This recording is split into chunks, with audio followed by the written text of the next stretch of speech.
Good evening, I am the Sandman. I am here to tell you a story to chill you through the night. Tonight's story is called Determination. The wind howled through the frozen trees, biting at the windows of the old cabin perched atop the hill. Christmas lights flickered dimly outside, their cheerful glow a stark contrast to the eerie silence inside. Eliza sat by the fire, staring at the embers as they burned low. She should have been happy. This was supposed to be the perfect Christmas getaway, a retreat for herself and her fiancé Thomas, far from the noise and stress of the world, a chance to unwind. But something felt wrong. Thomas had been acting strange ever since they arrived at the cabin. At first she thought it was just the isolation getting to him. But now, as he paced back and forth across the room, muttering under his breath, Eliza couldn't ignore the growing sense of dread in her chest. "Tom?"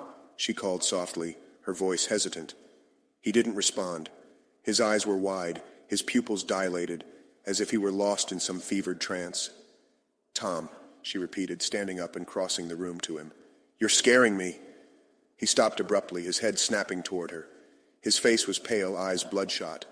But when he spoke, his voice was eerily calm. "I have to finish it. I can't leave it unfinished."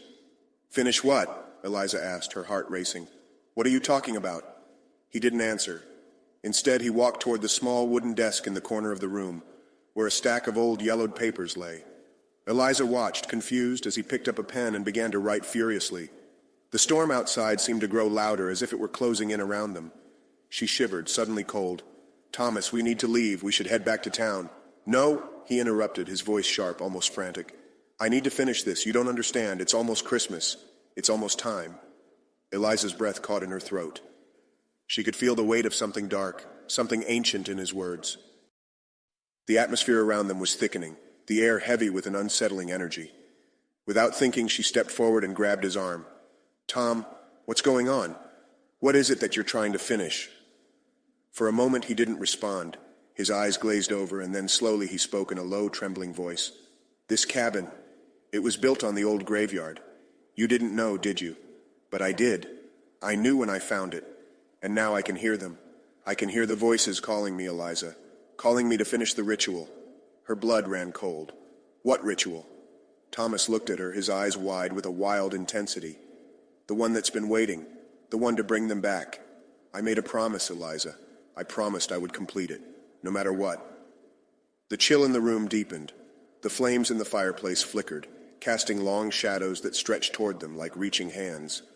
Eliza stumbled back, a sickening feeling gnawing at her stomach. "Tom, you didn't—" she gasped, her words choked by fear. "You didn't really think—" But before she could finish, the house groaned, the floorboards creaking under unseen weight. The air grew thick, suffocating, as if something was pressing in from all sides. Thomas grabbed her wrist with a strength that surprised her. His grip was cold, unnaturally so. "We have to finish it. We're so close. Christmas night is the only time it can be done." Terror flooded her veins. She yanked her wrist free, but his eyes were locked on hers, unblinking, unfeeling. He wasn't himself anymore. Whatever had been controlling him was in full control now. "Please," she whispered, her voice trembling. "You need to stop." But Thomas didn't listen. He was already moving toward the center of the room, setting up strange symbols on the floor with chalk, muttering incantations under his breath. Eliza backed away slowly, panic rising in her chest. The temperature in the room dropped even further, and the shadows in the corners seemed to lengthen. She could hear faint whispers, too soft to make out, but unmistakable nonetheless. Her heart thudded in her chest as she realized what was happening. The spirits, the ones Thomas had unwittingly disturbed. Desperate, Eliza rushed to the door, but it wouldn't budge. The air had thickened so much that even the latch seemed frozen. She pounded on it with her fists, screaming for help, but her voice was swallowed by the storm outside. It was hopeless. She was trapped. Turning around, she saw Thomas standing in the center of the chalked symbols, his eyes now fully black. He was chanting something in a language that made her stomach turn.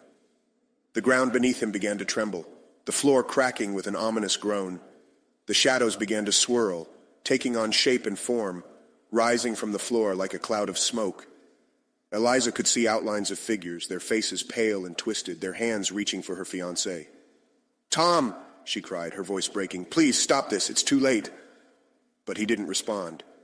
His expression was vacant, his mouth still moving with the chant. It was clear now. He had crossed a line, and there was no going back.